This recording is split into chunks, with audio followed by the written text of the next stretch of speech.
नमस्कार, मैं हूं आपके साथ आपकी अपनी होस्ट एंड डॉक्टर वायरा की। कैसे हैं आप सभी का बहुत बहुत स्वागत, अभिनंदन है। आपको नव वर्ष 2079 की विक्रम संवत की बहुत बहुत शुभकामनाओं।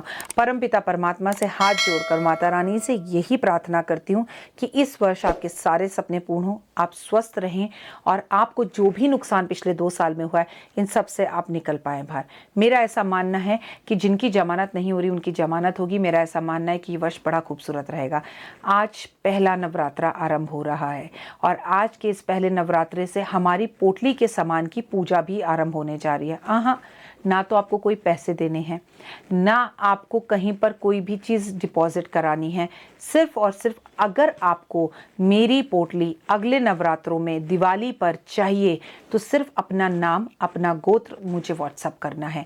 सिर्फ अपना नाम और गोत्र व्हाट्सअप कर दीजिएगा। देखिए, फिर बाद में मत कहिएगा कि राखी जी हमें तो पता ही नहीं चला कि हमें पोटली के लिए नाम कब से दाखिल करवाना है। इस अप्रैल के इस पहले नवरात्रे से, रामनवमी वाले दिन से, हम अप्रैल के पहले मतलब अप्रैल में जो नवरात्रे आते हैं उसमें पहले नवरात्रे से सामान खरीदना शुरू करते हैं और रामनवमी जिस दिन राम जी का जन्म हुआ था उसी दिन रात से हमारे यहाँ पर पोटली के सामान की पूजा शुरू होती है, जो अगले 6 महीने तक लगातार रहती है। अगर आपको ये पोटली चाहिए तो प्लीज़ जल्द से जल्द नाम लिखवाइए। जय माता दी।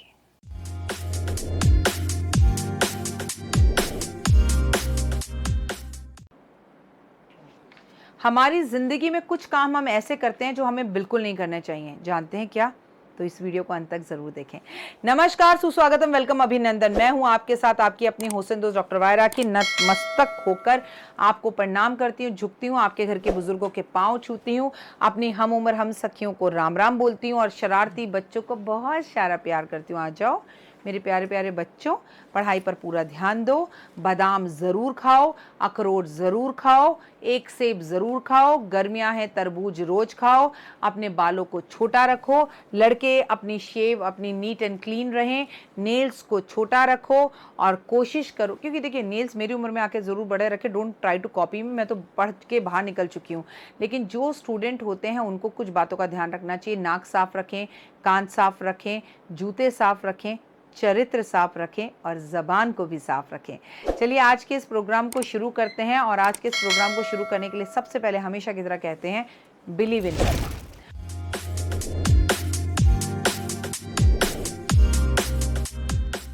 हमारी ज़िंदगी में यूँ तो बहुत सी चीज़ें हैं जो हमें ऑफिस में नहीं करनी चाहिए, यूँ तो बहुत सी चीज़ें हैं जो हमें अपने जीवन में नहीं करनी चाहिए, लेकिन ज़िंदगी में बहुत सी चीज़ें ऐसी हैं जो गलत आप अपने घर में भी कर रहे हैं।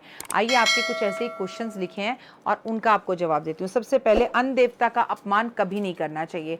आज भी कुछ समय पहले रिसर्च आई है कि भारत में ऐसे कई राज्य हैं जहाँ पर गाँव देहात में लोग आज भी घास की रोटी खाकर जी रहे हैं। आटा नसीब नहीं हो पाता कई बार उन्हें, और ऐसे में अगर आप अन्न का अपमान करते हैं तो गलत है। अन्न का अपमान आपके दुर्भाग्य को का सूचक है, ये कभी ना करें। भोजन से उठने से पहले भगवान का और अन्न देवता का शुक्रिया धन्यवाद ज़रूर करें। भोजन उतना ही ले जितना आवश्यक हो। भोजन करते वक्त बुरी बातों का मन में ख्याल ना लाएं और बुरी बातें सोचे भी नहीं, बुरी बातें सुने भी नहीं और बुरी बातें बोले भी नहीं। पेट में अन्न जाए उतना ही जाए जितना आपको ज़रूरत है। ओवर ईटिंग भी आपकी सेहत को ख़राब करती है और आपके रिश्तों को ख़राब करती है, और इसीलिए शायद बुज़ुर्ग कहते हैं कि खाना खाते समय हमें कम बोलना चाहिए। और खाना खाते समय मैंने एक बात और जोड़ी है, मेरे को भी कल का बुज़ुर्ग ही समझ लीजिएगा। खाना खाते वक्त आप कुछ भी करें पर टीवी के न्यूज़ चैनल्स को कभी ना देखें, कभी ना देखें, कभी ना देखें, कभी ना देखें, क्योंकि रेप, मर्डर, और मैं न्यूज़ चैनल्स के अगेंस्ट नहीं हूँ, मैं खुद न्यूज़ चैनल्स पे जाकर काम करती हूँ, लेकिन अगर सास बहू और साजिश एबीपी न्यूज़ पर आ रहा है तो ज़रूर देखिए, अगर तराने गाने आ रहे हैं तो ज़रूर देखिए, नगमे आ रहे हैं तो ज़रूर देखिए, झूमर आ रहा है जी टीवी पर तो ज़रूर देखिए। लेकिन अगर मौत, रेप, यूक्रेन की लड़ाई, यहाँ लड़ाई, वहाँ लड़ाई, ट्रेन गिर गई, हादसा हो गया, दुर्घटना हो गई, कोविड फैल रहा है, इतने मर गए, दोबारा कोविड आ गया, ये सब देखते देखते अगर आप खाना खाते हैं तो निश्चित ही आप सिर्फ नेगेटिव होते चले जाते हैं और खाने के साथ भी नेगेटिविटी अंदर लेते हैं और आपकी ज़िंदगी के अंदर सब कुछ नेगेटिव होने वाला होता है और लगता है। अगर आप मेरी बात से इत्तेफाक रखते हैं तो कमेंट करके ज़रूर बताएं और आपकी ज़िंदगी में ये चीज़ें आप देख रहे होंगे। अगला क्वेश्चन, अग्नि देवता को कभी भी अपमान ना करें। अग्नि देवता का स्थान सभी देवताओं में सबसे ऊपर है। उनका अपमान कभी भी ना करें। ये बात आप याद रखें कि जो भी अग्नि देवता का अपमान करता है उसके घर में कभी धन नहीं रुकता। आप कहेंगे कैसे? अक्सर लोगों को सिगरेट पीकर अग्नि देवता को पैर के जूते से रगड़ते हुए मिटाकर देखा है। कभी भी ये मत सोचिए कि आपकी आखिरी जो आपकी जीवन की हिंदू है, आप यात्रा है, तो वो अग्नि ही है। इसलिए कभी भी जूते या चप्पल से माचिस की तीली को, सिगरेट को या अगरबत्ती को नहीं बुझाना चाहिए। ऐसा करने से आप अग्नि देवता का अपमान करते हैं। और जो लोग इस तरह से चप्पल के अंदर अग्नि देवता को रोंगते हैं, उनका ना तो मरते समय पर ठीक से अंतिम संस्कार हो पाता है और जीते जी उन्हें धन की हानि और धन की कमी सदैव रहती है, उनका समाज में अपमान होता है। घर की दीवार, छत हो, उस पर उगते हुए पीपल के पेड़ को अशुभ माने क्यों? वैसे तो भारतीय सभ्यता संस्कृति के अंदर पीपल एक पूजनीय पेड़ है, परंतु जब भी पीपल घर की छत पर या दीवार पर आ जाए तो लोग तरह तरह की बातें करते हैं, इसे अशुभ मानते हैं। और एक बात ज़रूर है कि पंडित जी को बुलाकर इसे हटाना चाहिए, बिना पंडित जी को बुलाए इसे नहीं हटाना चाहिए, उससे वास्तु दोष बढ़ जाता है और कई बार इस पेड़ को हटा देने से आपको कष्ट और तकलीफ़ें भी होती हैं।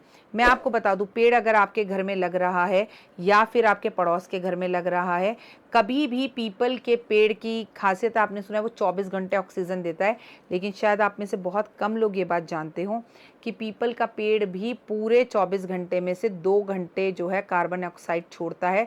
और कार्बन डाइऑक्साइड इतनी ज़्यादा छोड़ता है कि 24 घंटे के अंदर मिलकर 10 पेड़ भी इतनी कार्बन डाइऑक्साइड नहीं छोड़ते जितना पीपल का पेड़ 2 घंटे के अंदर छोड़ देता है। इसीलिए उसे घर में लगाना वर्जित है, क्योंकि इतनी ऑक्सीजन का स्रोत तो हमें पूरे दिन में नहीं मिलेगा जितना 2 घंटे में कार्बन डाइऑक्साइड घर में हो तो वो नुकसान दे जाएगी। साइंटिफिक रीज़न तो इसका ये है। दूसरा, कहते हैं कि पीपल के पेड़ पर भूत होते हैं, पर पीपल के पेड़ पर तो लक्ष्मी और विष्णु का वास होता है। लेकिन जब किसी के घर में मृत्यु हो जाती है तो उसकी जो अस्थियां होती हैं उसे पेड़ पर ला जाकर लटका दिया जाता है, घर नहीं लाया जाता। और उन अस्थियों को जब पेड़ पर लटकाते हैं तो घर का जो बच्चा है जिसने अंतिम संस्कार किया है वो उस पर रोज जल देने जाता है कि वो अपने पितरों की प्यास बुझा रहा है, उन्हें पानी दे रहा है। इसीलिए एक कारण ये भी है कि पीपल के पेड़ पर इस तरह की कार्य किए जाते हैं, इसलिए उसे घर पर नहीं लगाया जाता। घर पर पीपल का पेड़ जब भी लग जाए पंडित को बुलाकर उसे श्रद्धा और विश्वास के साथ हटवाइए और उसे कहीं और लगवा दीजिए, या उसके साथ 2-4 पीपल के पेड़ और खरीद कर मंदिर में लगवा दीजिए या जंगल में लगवा दीजिए। क्योंकि पीपल के पेड़ लगाकर अगर हम अपने जन्मदिन पर, अपनी एनिवर्सरी पर या किसी शुभ कार्य में पेड़ लगाते हैं, इससे लक्ष्मी माँ की विशेष कृपा होती है और शनि देव भी बहुत खुश रहते हैं। तो पीपल के पेड़ लगाना बहुत अच्छा होता है, लेकिन कटवाने की गलती कभी ना करें। स्नान घर में या वॉशरूम में अगर अचानक साबुन के टुकड़े लोगों के पास रखे होते हैं, अनियमित मतलब उनके अलग अलग शेप्स होते हैं, छोटा, बड़ा, और क्योंकि साबुन ख़त्म नहीं हो रहा होता, क्या ये भी आपके दुर्भाग्य का सूचक है? प्रायः नहाने के बाद हमारे पास बहुत सारे साबुन के छोटे छोटे टुकड़े बच जाते हैं, जिनकी वजह से घर में बहुत सारी नकारात्मक ऊर्जा उत्पन्न हो जाती है। इसीलिए इन टुकड़ों को घर में नहीं रखना चाहिए। ऐसा करने से आपका राहु ग्रह खराब होता है। इन टुकड़ों को इकट्ठा कर कर पानी में भिगोकर या तो आप उसकी सफाई के लिए इस्तेमाल कर लें या इसे कूड़े में फेंक दें। बहुत सारे अलग अलग तरह के साबुन के टुकड़ों को घर में इकट्ठा करने से व्यक्ति का राहु खराब हो जाता है और उसे जेल यात्रा तक करनी पड़ सकती है। पुरानी अनावश्यक वस्तुओं को कभी भी संभाल कर नहीं रखना चाहिए। पुरानी अनावश्यक वस्तुएं और अनावश्यक वस्तुओं से भी ज़्यादा जो प्रयोग में नहीं आ रही उन्हें संभाल कर नहीं रखना चाहिए। नकारात्मक ऊर्जा पैदा करती हैं और ये सेहत भी खराब कर पाती हैं। पलंग के नीचे ऐसी वस्तुओं को रखने की आदत लोगों की होती है, लेकिन जब इन वस्तुओं को आप पलंग के नीचे रखना शुरू करते हैं तो सबसे पहले आपके कमर में, पैरों में और सर में दर्द होना शुरू होता है। फिर धीरे धीरे आपका कर्जा बढ़ना शुरू होता है और आपके लाइफ के अंदर प्रॉब्लम्स आनी शुरू हो जाती हैं। इसलिए मेरी आपसे एडवाइस है कि किसी भी चीज़ का अगर आपको इस्तेमाल नहीं हो रहा है तो उसे किसी ज़रूरतमंद व्यक्ति को दे दीजिए। और अगर आपका देने का हृदय और दिल बड़ा नहीं है तो उसे आप बेच भी सकते हैं। लेकिन ऐसी चीज़ों को इकट्ठा ना करें कि ये बाबूजी के जूते थे, इस कुर्सी पर वो बैठते थे, उनकी ज़रूरत की चीज़ें अगर आपको कुछ रखनी है तो एक रख लीजिए। क्या आपको नहीं लगता कि बाबूजी को कितनी खुशी होगी कि उनके जाने के बाद उनकी चीज़ों का कोई इस्तेमाल कर रहा है? यहाँ तो मरने वाले मरने से पहले अपनी आंखें तक डोनेट कर देते हैं कि हम दुनिया से जा रहे हैं तो जाएं, क्या हो, लेकिन किसी और के काम हमारी आंखें आ जाएं। तो और आप अपने घर की छोटी छोटी वस्तुओं से इतना प्यार कर कर बैठे हैं, तो ये गलत है। तो ये सारे क्वेश्चंस हैं आपने जो मुझसे फेसबुक पे, इंस्टा पर, यूट्यूब पर पूछे, इनके जवाब के उस बदले में मैंने आपके लिए एक वीडियो ही बना डाली। इस वीडियो को ध्यान से देखें, लाइक सब्सक्राइब शेयर ज़रूर करें, जय माता दी कमेंट्स में ज़रूर लिखें, क्योंकि जब आपके हाथ जय माता के लिए लिखेंगे और माँ के जयकारे रोज़ एक ही प्लेटफॉर्म पर आपके रोज़ होंगे, तो माँ के मंदिर में आपकी हाजिरी जादुई रूप से लगती है और इसका फ़ायदा आपको बहुत होता है। फिलहाल मुझे दीजिए इजाज़त, अपना और अपनों का रखिएगा खास ध्यान। मुझे इंस्टाग्राम पे, फेसबुक पर, यूट्यूब पर, बिलीव इन कर्मा पे, 5 मिनट स्टोरी पर फॉलो ज़रूर कीजिएगा और फॉलो करने के साथ सब्सक्राइब का बटन ज़रूर दबाइएगा और वीडियो को लाइक करिए। लाइक करना बेहद ज़्यादा ज़रूरी है, क्योंकि ऐसा करने से जब लाइक आते हैं तो मुझे पता लगता है कि मैं सही ट्रैक पर हूँ और आपको किन और विषयों पर जानकारी चाहिए और किन विषयों पर आप चाहते हैं कि मैं आपके लिए वीडियो बनाऊँ, ये भी बताइए। अपनी माता पिता का पूरा ध्यान रखिए, गर्मियाँ ज़बरदस्त हैं, खूब जमकर पानी पीजिए। जय माता दी।